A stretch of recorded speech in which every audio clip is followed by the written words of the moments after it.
Good Sunday to you. Happy Mother's Day from Omnibroslive. I am Omnidog from Omnidog's Vault.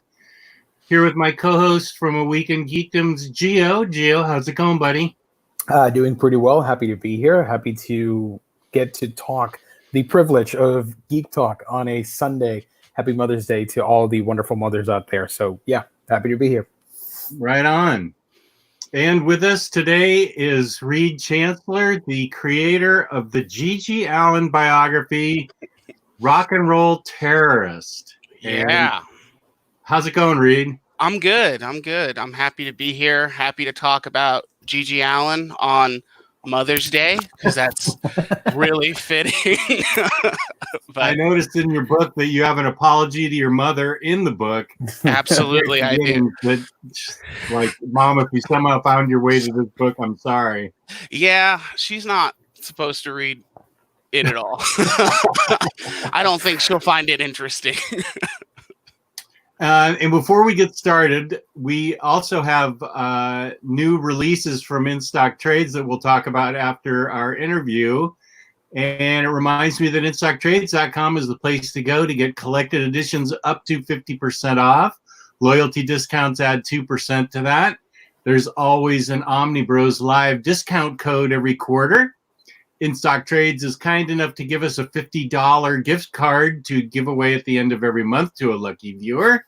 Mm-hmm. If you order $50 or more worth of books in the United States, you get free shipping, fabulous customer service, fabulous packaging. That's InStockTrades.com, our sponsor. Nice.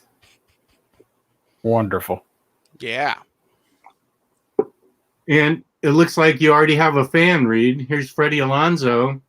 Oh, thanks, Freddie. Sweet. Thanks, man. It's gonna be real gross. So for those people that don't know who G.G. Allin was, first of all, lots of his videos are still available on YouTube. I didn't get a chance. I do want to see, and maybe you can tell me where I can see it. The video done, the documentary done by Todd Phillips. Is that still available for public consumption? It is. I believe it was, I think Showtime is actually like who, I guess, like broadcasted it or put it out. I think it's available on like their streaming service or like through Amazon Prime. That's how I watched it. Oh, okay. I did like the free trial of Showtime and then had like a week to watch it like 3 or 4 times. And that one is... Oh, wait, no, I'm sorry. That's the newest one. I'm completely sorry. Hated is the one by Todd Phillips, and that's just still on YouTube. You can just Google that on YouTube. Okay. You just have to put it in that you're 18 to watch it. Yeah. Because it's pretty messed up. So what's the documentary that you were just talking about for Showtime or Amazon Prime? Yeah, that one's called... It's been called All in the Family or also The Allins. It's like switched names a couple times. But it's made by some European director and it highlights Merle, his brother, and then Arletta, his mom. And they're talking about like how G.G. Allin's life has basically completely thrown their lives into like insane situations and how they're kind of dealing with being related and forever associated with G.G. Allin. So let's talk about G.G. Allin then. All right. People can understand why you wrote a book about him and why he deserved to have a book written about him. I didn't grow up in the punk scene. I was in my mid-20s really when I started to get into it. So I actually never saw him live. I had heard about him, and I knew was that he was very confrontational at his shows and liked to get in fights with his fans. And so I felt like that was probably not a good atmosphere for me to go, because I went to those shows solo at that point, or I never took a girl to any punk shows, but I with like another guy or something. But I just didn't want to go and have the shit kicked out of me at some punk show. So I never went to a G.G. Allin show, but tell us who he was and why he's such an important punk icon enough that he should have a book written about him. Sure. So the way I look at G.G. Allin is kind of like I've had to explain him a lot to a lot of people, because if you were involved in the punk scene, you probably have at least heard of him, like Jess said, or you have no idea who he is. So I've been describing him as like the villain kind of rock and roll and like punk culture. And also he's like a cross between Sid Vicious and Charles Manson, where he wanted to like weaponize music in a certain way.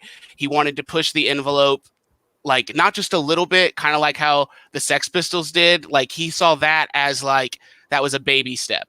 And so he wanted to push it crazy forward. His life is insane.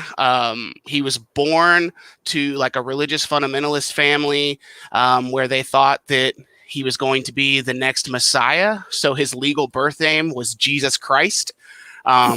First name Jesus, middle name Christ, last name Allin. That's what's on his birth certificate. And then they called him Gigi because his brother Merle couldn't pronounce Jesus. And that's kind of how he started life. And then eventually found music and got into, some people call it like avant-garde performance art almost, because he would poop on stage. He would get naked on stage. He would throw the poop at the audience. He would eat it. He would do the most disgusting, like horrible things to the audience, to himself, just to, no one really knows what the point of it was. Kind of. He was just like, he was just crazy. He thought that he was the pinnacle of rock and roll. He wanted to put danger back in rock and roll. He said a lot of times, and he really just did a ton of crazy stuff until, he died in 1993. And at that time, like his whole thing was he wanted to kill himself on stage, and he was going to take the whole audience with him. He was there to, bring like some revolution of the underground of music and just kind of like take over the world. I think he honestly probably thought that he was going to eventually become like some almost like dictator type figure in the music industry. But so the reason I wanted to make a book about G.G. Allin, because he's kind of just a horrible person. And maybe not kind of, he is a horrible person in a lot of ways, but there's something just so fascinating about his life and his history. It's the same reason kind of we're fascinated and captivated by like serial killers and like how many different murder podcasts and murder documentaries there are out there, and kind of to attribute it to sort of what we're like, kind of what's happening a lot now in today's culture is like, Tiger King documentary is like one of the hugest things on Netflix, and it's about terrible things, but the characters in there are so fascinating. And that's something that you kind of have to separate yourself. It's entertaining as hell, but they're terrible people. And in the same way that a lot of things G.G. Allin did, if it were fake, if it were a movie, if this was like a made up guy, it'd kind of be hilarious in a lot of ways. You'd be like, this guy just poops on people. And he got famous for it in a lot. And, he got recognition. But then when you think about, like, he's a real guy, he was a convicted rapist. He was a criminal. He said he wanted to murder people. He tortured people. He did some really, really messed up stuff, all in the name that was supposed to be of like punk rock and this idea of like rock and roll is danger. And I think he wrote a manifesto when he was in prison and just did so much stuff. It's like, it's hard to even fully like contain all of it in there. And when the idea for the book first came up, so it's published by Microcosm Publishing, which is also who put out my first book, Hardcore Anxiety, which is about myself and mental health in the punk community. And Joe, who runs Microcosm, kind of just as like a sort of like throwaway comment, just said, "Oh, the only thing this book is missing is an in-depth psych evaluation of G.G. Allin."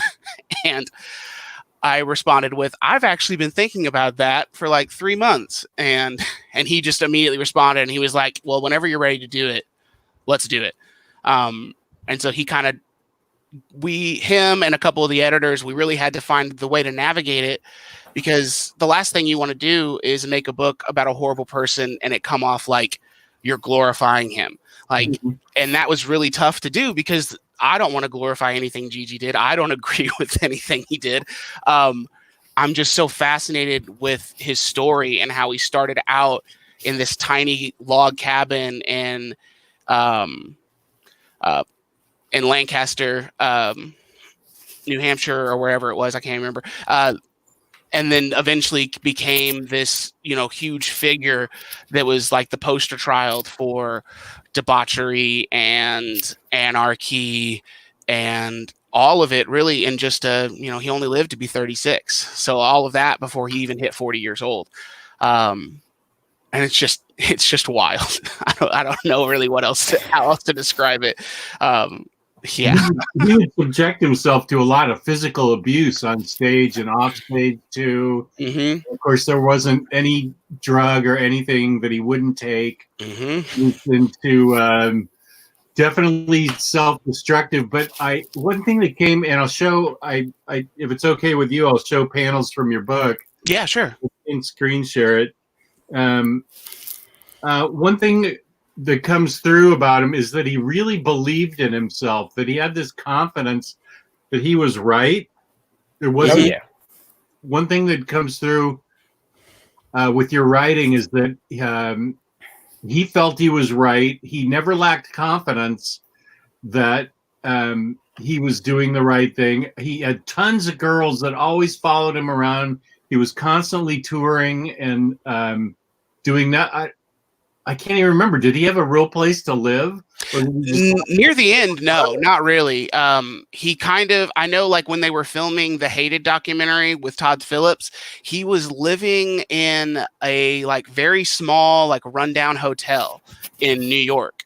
And like, that's just where he was living. He didn't have a permanent place. He stayed there for like 3 weeks before he would go back out on the road at a time. He like crashed on couches, things like that. I know when I talked to a few people who knew him and like who, booked shows for him, put together bands for him as he would travel and stuff, they all said that when he would come to town, it'd just be like, yeah, come up for a week, we'll party, and then you'll do a show, and then you can go home. And so he didn't really have much of a home ever.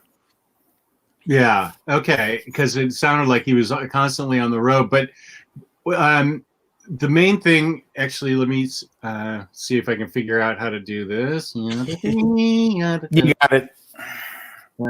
Let's see. Screen share. Let me go back now. Screen share. There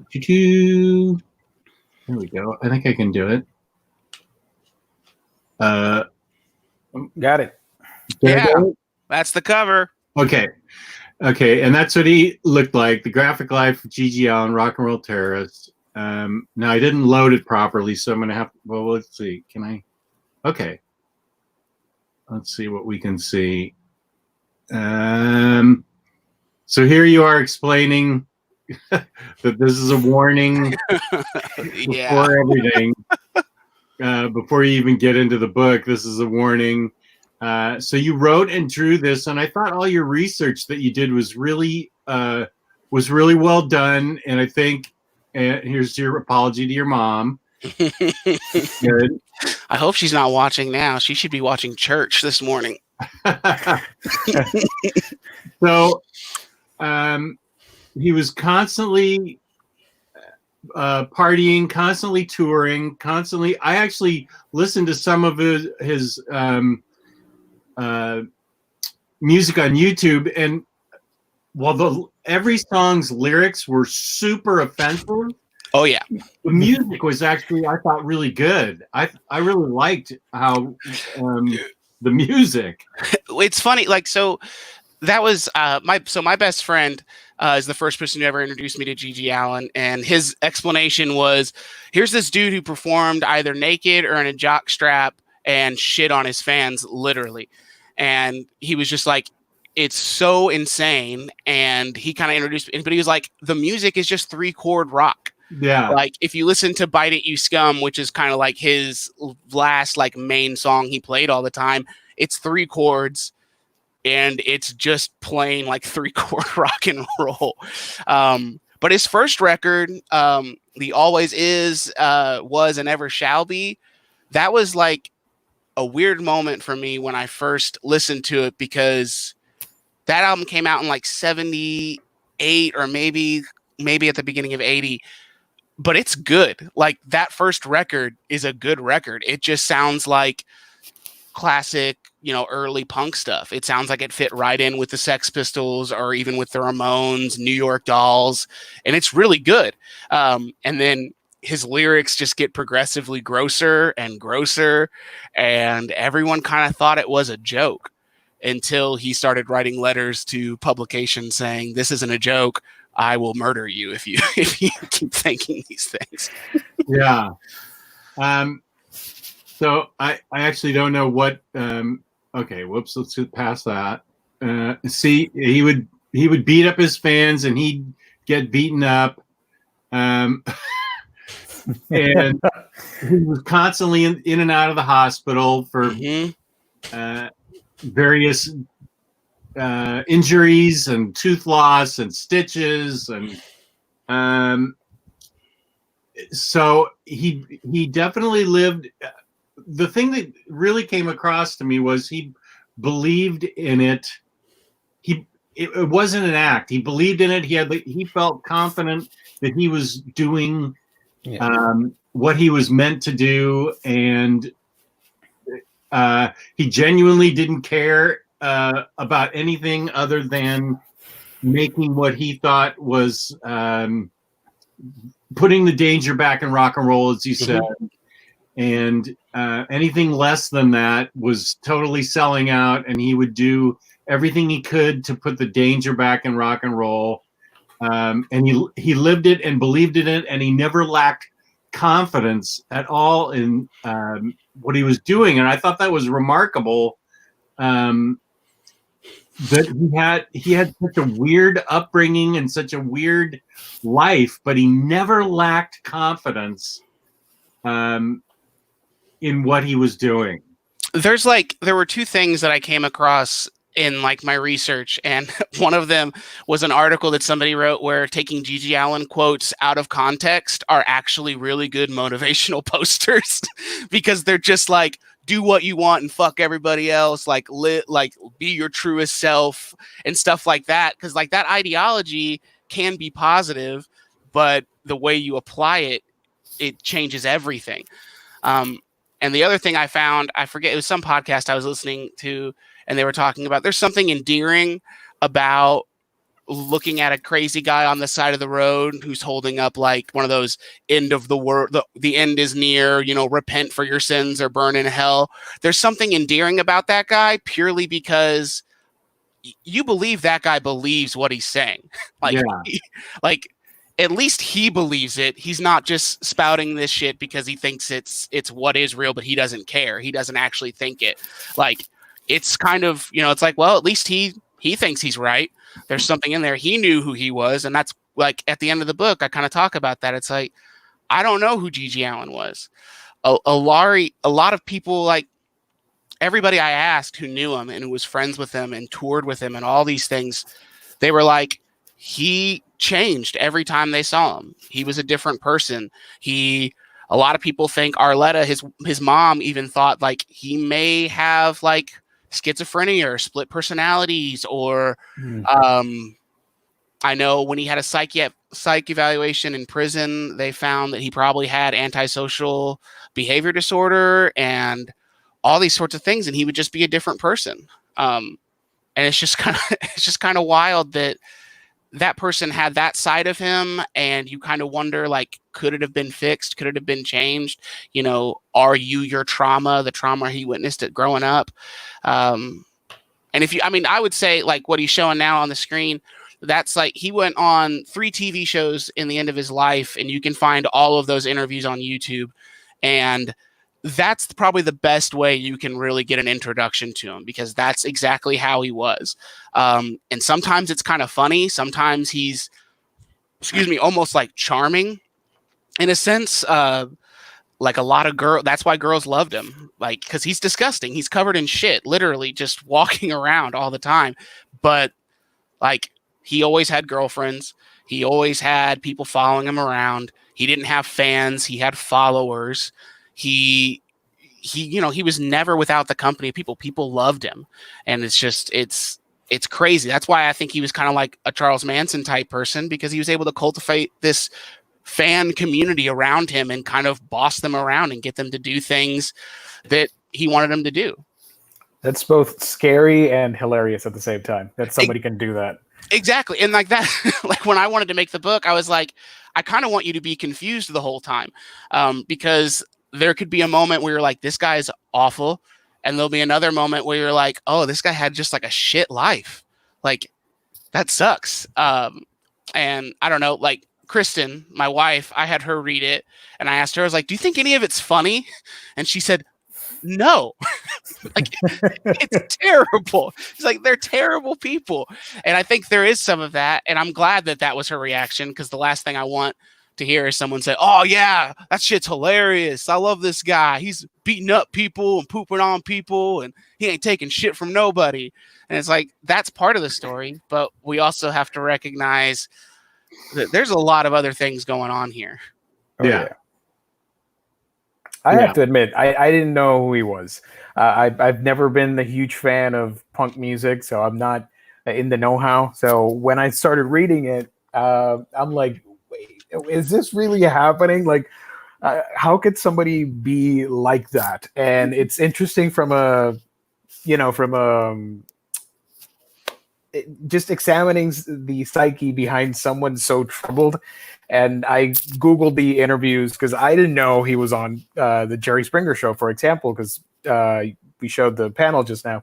So it was really interesting to see the extremes of fandom and the extremes of that scene. You know, unfortunately, there's always going to be somebody like that. You're going to have opposite ends of the spectrum when it comes to music genre or music.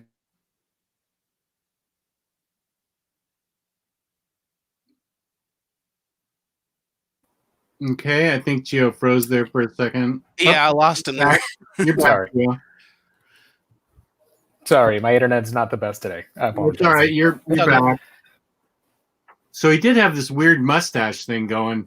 He was very recognizable with this weird mustache thing he had going. Mm-hmm. I mean, a lot of people kind of also, I mean, he was kind of like every famous, horrible person, I guess, infamous, horrible person throughout history. His brother Merle had, a Hitler mustache and donned that for a very, very, very long time. If you look at pictures of him now, it's just a mess all over his face. It's just so much facial hair, so he doesn't still have it.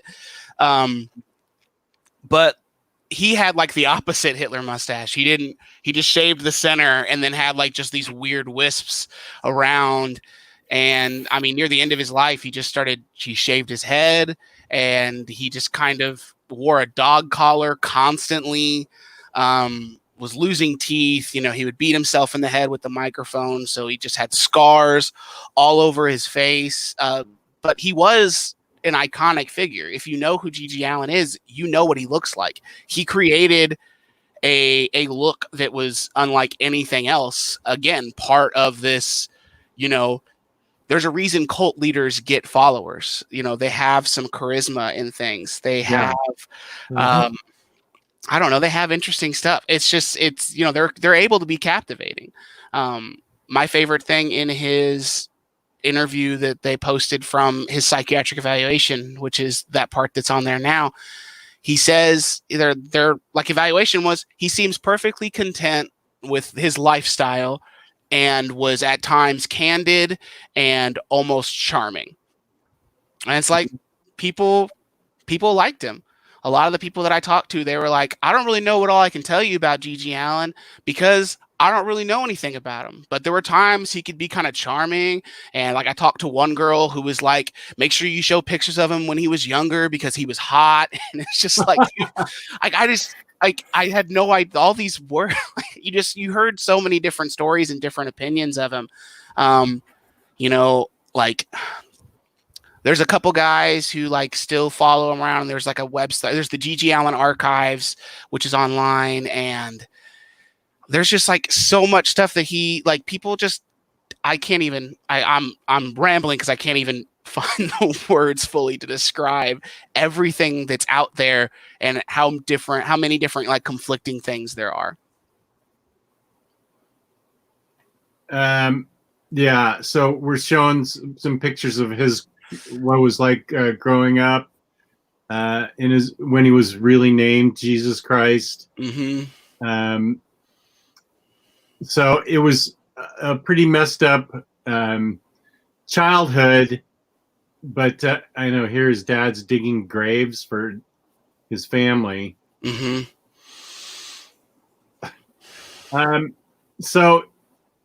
But he's one of those guys that I could never be because he was so dedicated, and I'm not trying to say what anything he did was right or wrong. I'm not making a judgment. Mm-hmm. I'm just saying I couldn't be like him because I worry too much about things. Like he didn't care about anything. And I'm always worried about things like, do I have enough money saved for this? Is my wife upset with me? Just the typical worries that a person has. And he didn't have any of those issues. So it's obvious I could never be a flamboyant, charismatic figure because I'm too concerned about things. Like, yeah, it just means you're not a sociopath. I think that's what it means. That's true. He didn't have any remorse for anything. He didn't feel bad about any of it. He did what he wanted, when he wanted, how he wanted, and that's all he cared about. And it's just like, I mean, that's like one small thing that I do kind of want to highlight in it is, so like my last book was very much about mental health and punk rock and my experiences with it.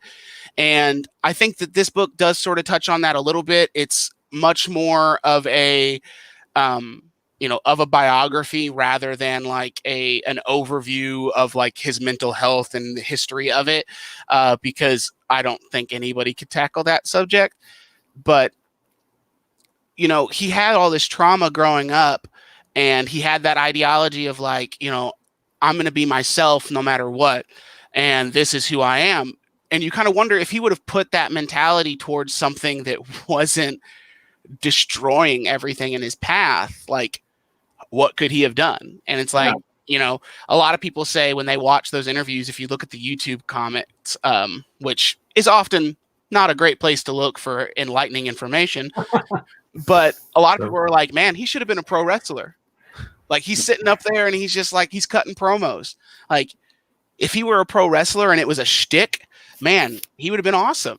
It would, or like, that's what a lot of people talk about. Like if he was a character, then he would have been like, he probably would, I mean, I don't know if he'd still be alive, but he wouldn't have been trying to kill everybody all the time, possibly, or all of these things. And it's just, you always wonder what if there was a different timeline for him, or what if like, is this the darkest timeline of it? Or, what could he have done differently? What could have happened differently? But it's all a lot of crazy. There's so much crazy in his life. Yeah. And Kristan just put up a link to where to get the book from, and we'll put that in the description after the interview. Mm-hmm. So you can get your book from Microcosm Publishing. Yes. Yep. And it's so during publishing right now, and like the whole comic book and all book market is kind of in a weird spot with the pandemic.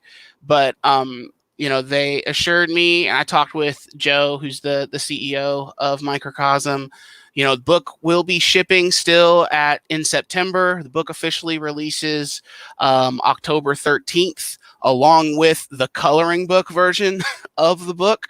So there is the official G.G. Allin coloring and activity book that will also be available. That will have like panels from the book and some separate illustrations I did.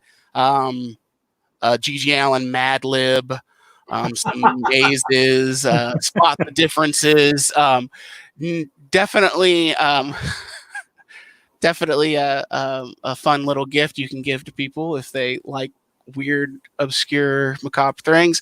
But yeah, it's all on there. So it will still be out October 13th. We're sending the book to print probably here in the next couple months.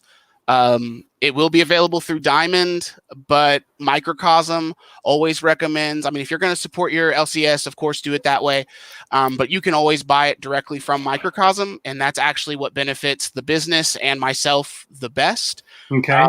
But there will always, the coloring book, the G.G. Allin book, and then also Hardcore Anxiety. They're all available through Microcosm right now. Okay. That's good to know. It's really good to know. And I know I can't show what's happening here next.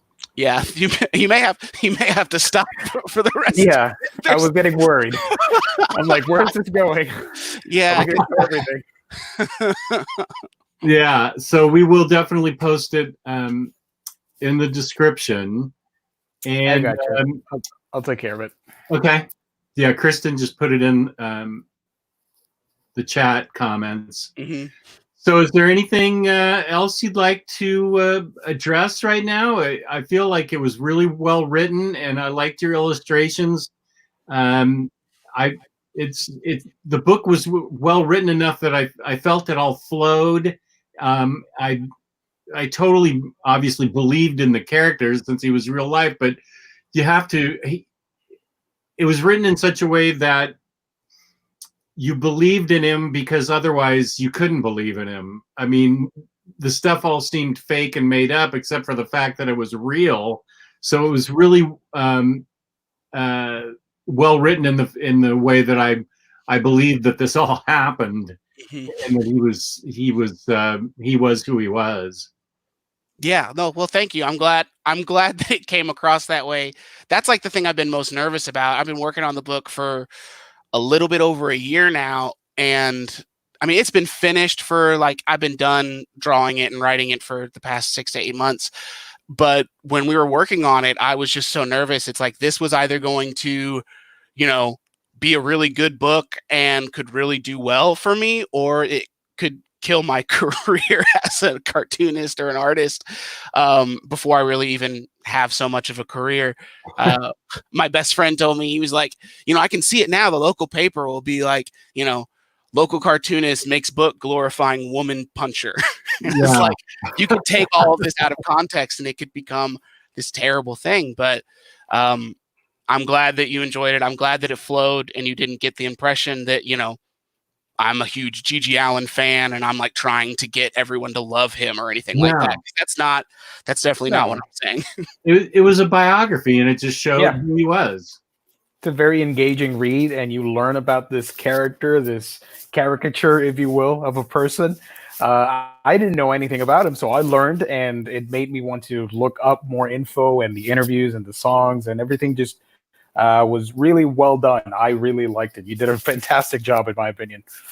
Well, thank you very much. I'm glad to hear it. That's cool. And we've got some questions from the chat. Crazy Jane asks, Reid, what are your favorite punk bands? Ooh, I stand by The Clash just forever. Joe Strummer is, I think, just the greatest embodiment of punk, whether they were playing reggae or disco music, it was all still punk.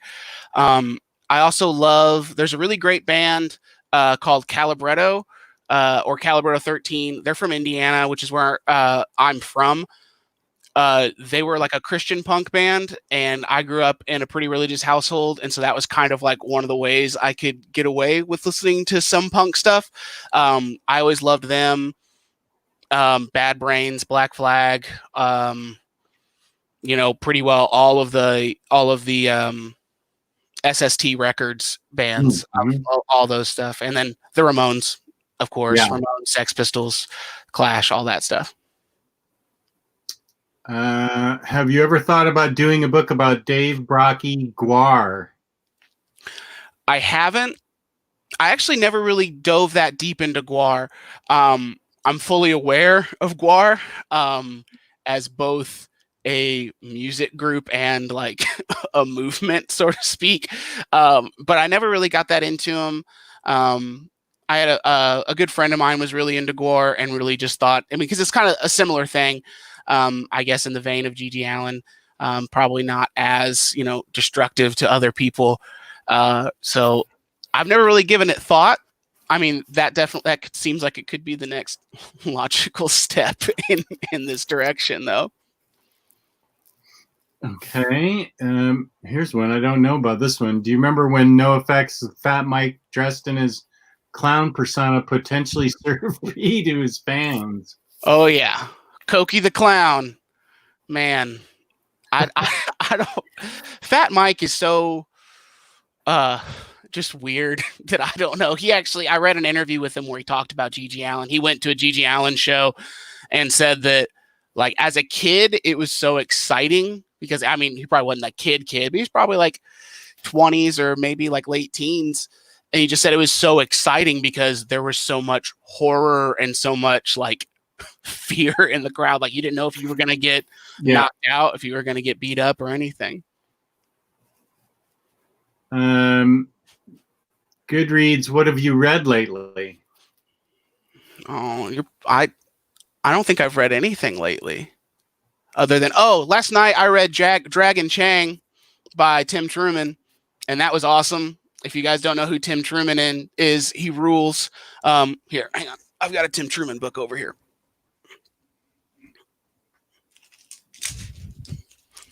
He wrote and drew Time Beavers, which is a hell of a book about beavers who travel back in time, and everyone should read it.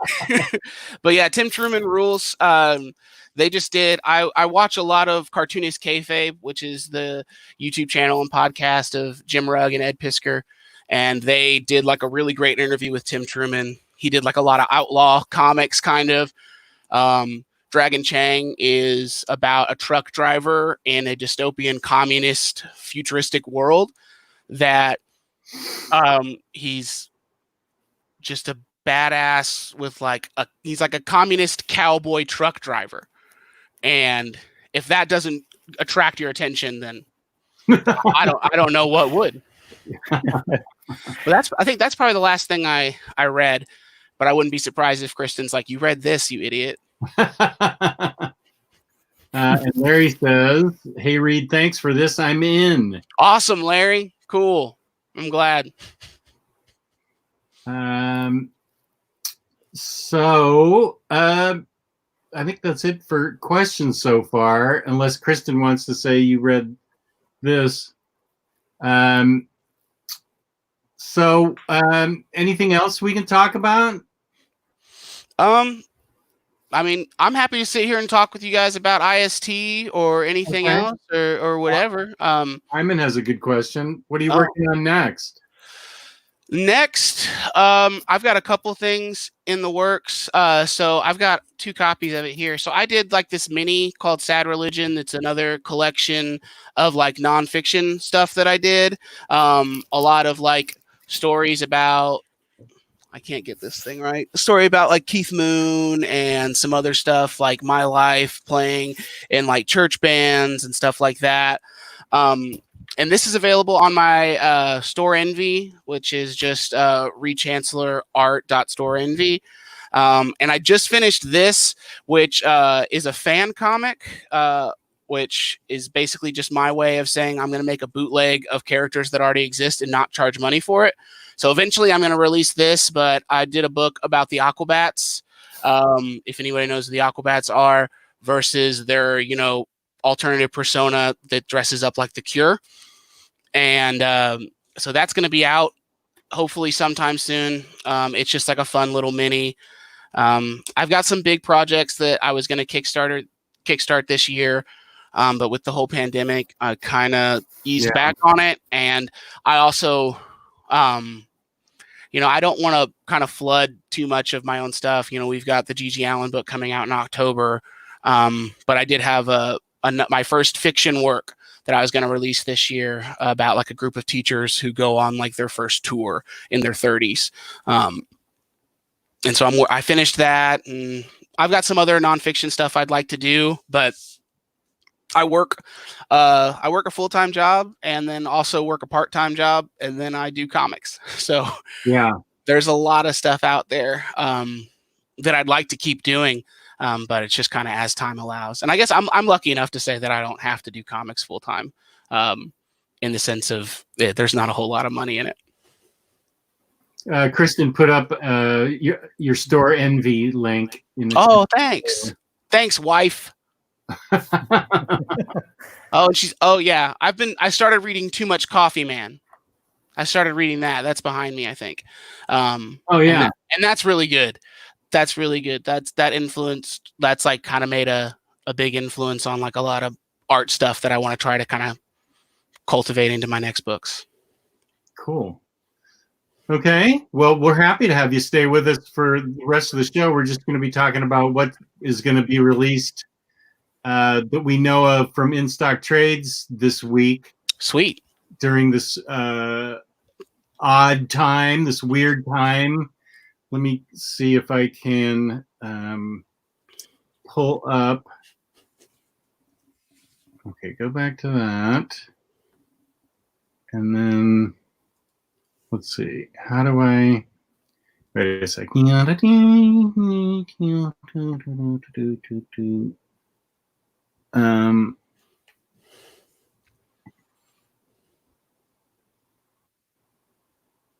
Also, for the people watching, don't forget to like the video. That would be really awesome.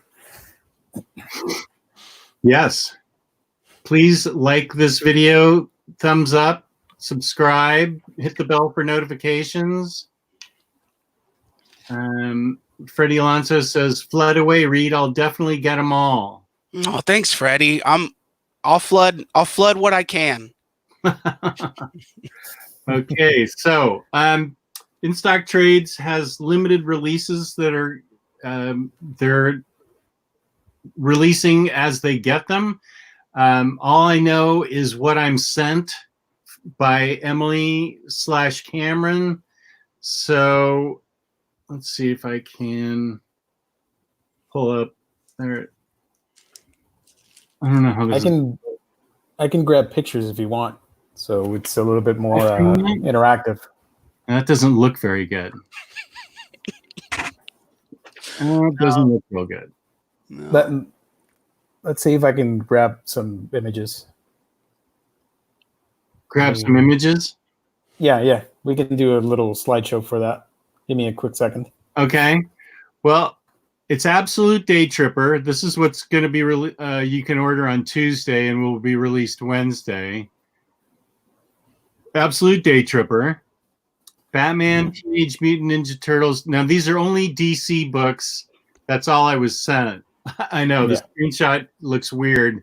I was only sent DC books. I know they're going to be getting Marvel books at a certain point, but as far as we know right now, these are the only books. And we'll put a list up in the group, and we're going to make a video right after this with better graphics. This isn't. So Ex Machina Compendium Volume 1, Hellblazer by Garth Ennis Omnibus. We don't know what's 50% off yet, if there is going to be anything 50% off, but Emily said that things will at least be 42% off, which is pretty darn good. Superman the Golden Age trade paperback Volume 5, Superman Up in the Sky hardcover, Adventures of Superman by George Perez hardcover, Justice League Dark trade paperback Volume 3, The Witching War, Superman Action Comics trade paperback Volume 2, Leviathan Rising, And Action Comics hardcover volume 3, Leviathan Hunt. Superman Smashes the Klan. I've heard that book's really good. I need to get that book. Wonder Woman and Justice League It's Dark fantastic. You've read it, Gio? Yeah, it's great. I loved it. Okay. Batman hardcover volume 12 City hardcover? Volume 12 City of Bane Part 1. DC poster portfolio complete Year the Villain. Famous First Editions New Fun #1 hardcover. Green Lantern by Jeff Johns trade paperback book 3, and New Gods by Jerry Conway hardcover. So we will be cleaning this up and posting it on our not our website, on Instagram and the Facebook group Omnibus Collectors Comic Swapping Community, and where else would we put it? I think those are the two places. We're going to make a video, right? Yeah. Twitter, Instagram, all that stuff. Yeah, all that stuff.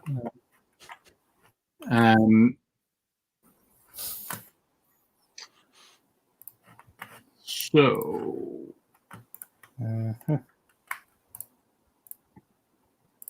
the pictures are taking me longer than anticipated.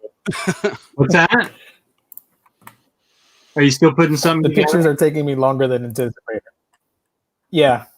That's fine. You just read them all, but I still want to show off the pictures. That's fine. It was hard to see what I was doing. Did you need me to put that back up? No, it's okay. I have the picture over here on a separate tab. Oh, wow, you're fancy. Man. Photoshop whiz. I know, he is. Is that Smashes the Klan book going to be digest sized like the singles were? I don't know the answer to that, Universe. I hope so, because it would look great in a bigger size.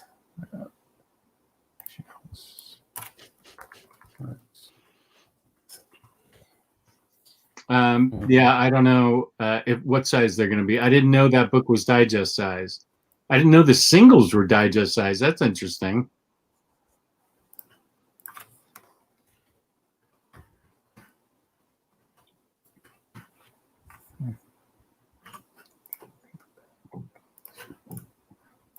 Okay.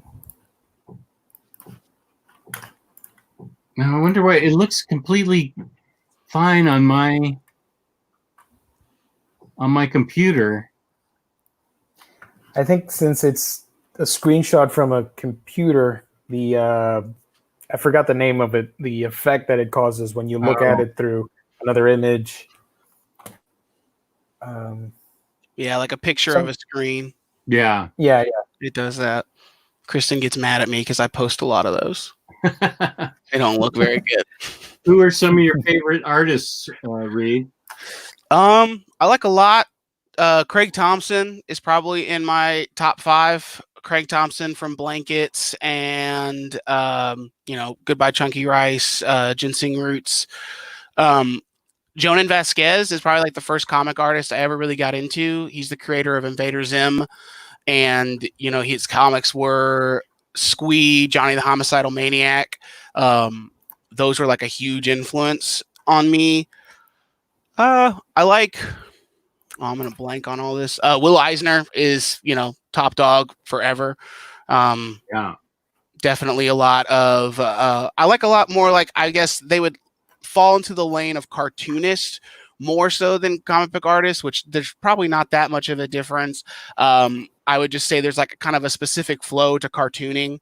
Like Jeff Smith, his stuff definitely feels more like animation and cartoonist. Same with I like a lot of Chuck Jones and like Looney Tunes art, and that stuff really influenced a lot of things.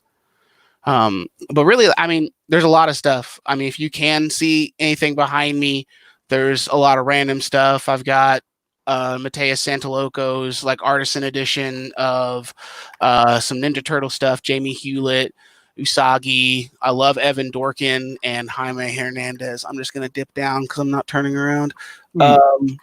There's some other stuff. There's a lot of punk reference. Eric Powell. Al Hirschfeld is a really big influence that, like, I don't hear very many people talk about him. And I just think that his stuff is so good just because it's all, like, simple. He just does, like, one line. I am going to lie. I am going to turn around. Let me find Al Hirschfeld. This book is great. Right. And, he's just got that style. He's able to do so much with just, like, capturing, like, personality in these people. And he did, like, a ton of, like, old Hollywood caricatures and stuff like that.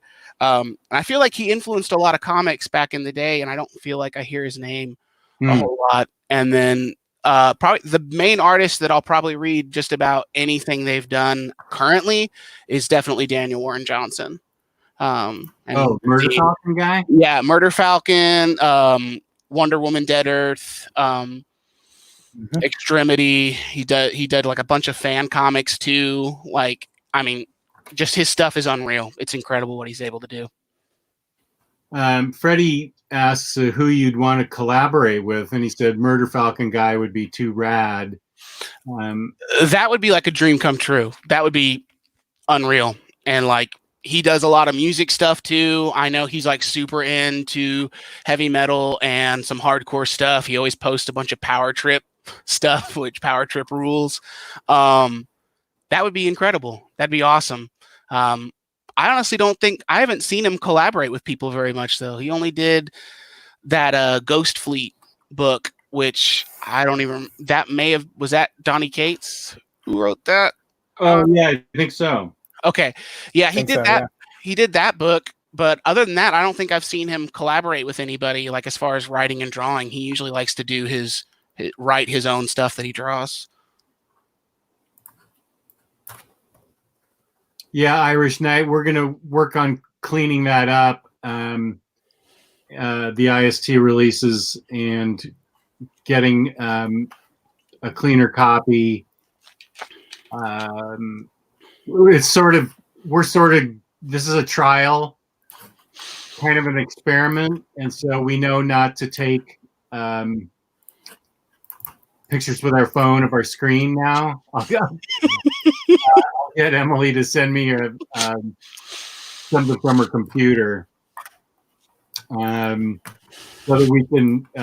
We'll show this again tomorrow night, and maybe we'll know if anything's 50% off tomorrow night. I got it. I got the thing. Okay. Oh man, he did it. Whoops. Okay, wait a sec. Stop sharing this screen. And you gonna share your screen now? Yeah. Let me get the thumbnails ready. Okay. Some of these are placeholder images, by the way, because I don't know the actual cover, because some of those books aren't out. So don't complain, guys. Yeah, we're doing the best we can. I don't think anybody's gonna complain. Well, it's the internet. I'm not. Yeah. Is Absolute Day Tripper and Hellblazer going to be limit stock? Seems a lot of stuff sells fast on IST, Sally. That is a good question, Irish Knight. I will ask that question and get back to you. I will ask that question, and we'll know more tomorrow for tomorrow's show. Can you see the thing? Yeah, we've got Absolute Day Tripper up. All right, so Absolute Day Tripper's coming out, finally. We also have the Batman Tmnt Volume 3 hardcover. Yeah. Third part. Oh. Yeah. Ex Machina from Brian K. Vaughan, the first compendium, which is, if you don't want to get the big-ass omnibus, you can get this smaller version instead. I think it's going to be 2 compendiums, or maybe 3. Okay. We've got Superman: The Golden Age, Volume 5. Trade paperback, I assume. Superman Up in the Sky hardcover from Tom King, which I believe were the Walmart Giant editions. But this is okay. That's filed into one hardcover. Okay, I want to get those. Thank you, Irish Knight, for the compliment. We'll get it figured out, and we'll get it right here, and just in time for everything to go back to normal, which would actually can come anytime soon. We have Adventures of Superman by George Pettis, the hardcover.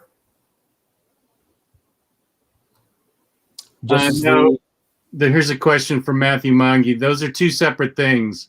Ex Machina is a separate movie from this Ex Machina. Yeah, one's about robots. This one's about superheroes. Yeah, and how he becomes mayor of New York City and stuff. Yeah. Justice League Dark, Volume 3, The Witching War. Superman Action Comics, Trade Paperback, Volume 2, Leviathan Rising. It's a cool and this cover. is, yeah, I love that cover. This is the third one, which the name escapes me at the moment, but it is the third hardcover for Action Comics. Leviathan something. Hunt. Yeah. Yeah. Here's Superman Smashes the Klan, the trade paperback version. And it's art by Gudihiro. Jess and I love him from Gwenpool, so yeah, I cannot recommend this book enough. It was my favorite read, comic book wise, of last year. I don't have the picture, but I assume it's going to be the same as the hardcover, which is what I'm showing here. Wonder Woman and Justice League Dark, the Witching Hour event. That is a cool cover. I feel like I own it, but we do have the hardcover. We both got it. We did. Yeah. Okay. I just haven't read it yet because I was waiting until I read Metal. And now that I've read Metal, now I can read it. Yeah. Here's Batman Volume 12, I think, from Tom King, City of Bane Part 1. If I remember correctly, these are standard size hardcovers. Okay, yeah. Here we have the Complete Year of the Villain Portrait Variants, the DC Poster Portfolio book. Nice. This is also highly anticipated because these are like huge art print type books. Famous First Editions Fun #1, the hardcover edition. That looks cool. It does. And this is Green Lantern by Jeff Johns, book 3, which is they split up the omnibus into multiple volumes, trade paperbacks.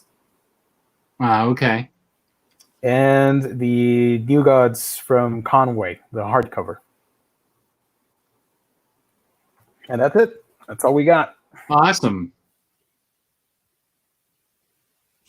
Just a quick look through all of them.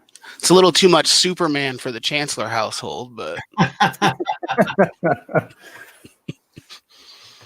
everybody should get Absolute Day Tripper, by the way. That's just a personal recommendation of mine. Yeah, Day Tripper is a great book. Yep. Is Day Tripper Fabio Moon on the art, or am I crazy?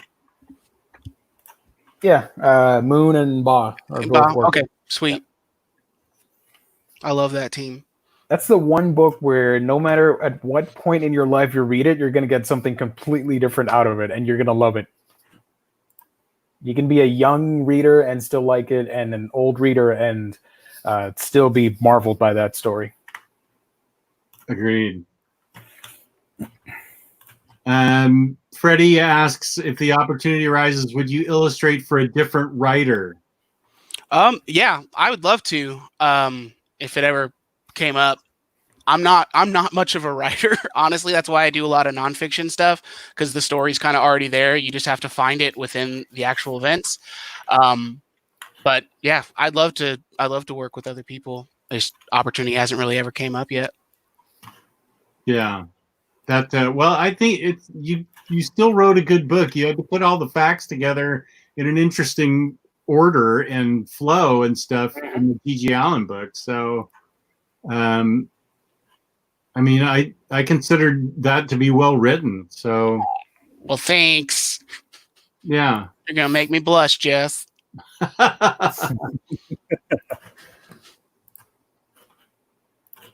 Oh yeah, Kristan just put in the chat that one day me and Kristan have been talking about for a long time doing a book together with her writing it and then me drawing it. And we've had an idea for like 4 years, and maybe someday we'll actually do it. That sounds great. That does sound great. We got an idea, and that's it. So that's how it starts. That's all. Yep. Well, the secret's out there, so now the chat is going to remind you on a constant basis, like, "Hey, you got to work on that collab." That's true. Yeah, and Kristan's on here on this channel every week, so right. you brought this on yourself, babe. And at instocktrades.com, you can get your collector editions up to 50% off. Loyalty discounts add 2% to that. There's always an Omnibros discount code every quarter. IST is kind enough to give us a $50 gift card to give away at the end of every month to a lucky viewer. If you're in the United States and you order $50 or more worth of books, you get free shipping. Fabulous customer service, fabulous packaging. That's instocktrades.com. And here's Freddie Alonso lathering you up about hardcore anxiety. Oh, goodness. I'm lathered. Thanks, Freddie. Freddie's always too kind. Nice. Too kind. So we will be putting Reid's link to the book in our description. If Kristan would like to post it one more time before we end the show, the apropos links to Reid's what is it? Not your Etsy site, your Envy? Oh, yeah, Store Envy. Store Envy. Yeah, there's some original art from Hardcore Anxiety on there. I'm in the process of updating it. I was going to start doing some commissions during all the pandemic stuff. So if you're interested in that, keep an eye there because I got to actually update that item on the shop. But there's that. There's, like I said, the Sad Religion book. There's the very first book I ever did that's kind of like a precursor to Hardcore Anxiety. It's like a 60-page kind of mini digest size thing. There's that. There may be a few other little things, but I'm trying to get that shop better put together and ready to go. So, but yeah, check that out. And yeah, I always post a lot on Instagram too. It's just at Reid Chancellor. So I'm on there on all social media. And Kristan, fast with the links. She's already got them up. She's on it. She is. Wow. I knew there was a reason I married you. And Gio, where can they find you on the internet? You can find me on my channel, A Week in Geekdom, where I talk about anime, comics, manga, all that fun stuff. Subscribe if you can. Check it out. And you can find me, Omnidog, on Omnidog's Vault on YouTube and Omnidogs_Vault on Instagram. And our guest has been Reid Chancellor, who wrote Rock and Roll Terrorist. Wait, did I say that right? Rock and Roll Terrorist? Yeah, that's it. By Gigi Allin, famous punk icon. And this was good. We really appreciated the chat, and we appreciate all you viewers. Thank you very much. Thank you to InStock Trades for their support. Thank you to Kristan, the link queen. We appreciate that. Yeah, thanks for having me on. Yeah, thanks for being on. So we'll be on again tomorrow night, 8 o'clock. Maybe we'll have more in-stock trades release information for you. Everybody stay safe out there, and peace and love. Peace and love. Hi, everybody. See ya.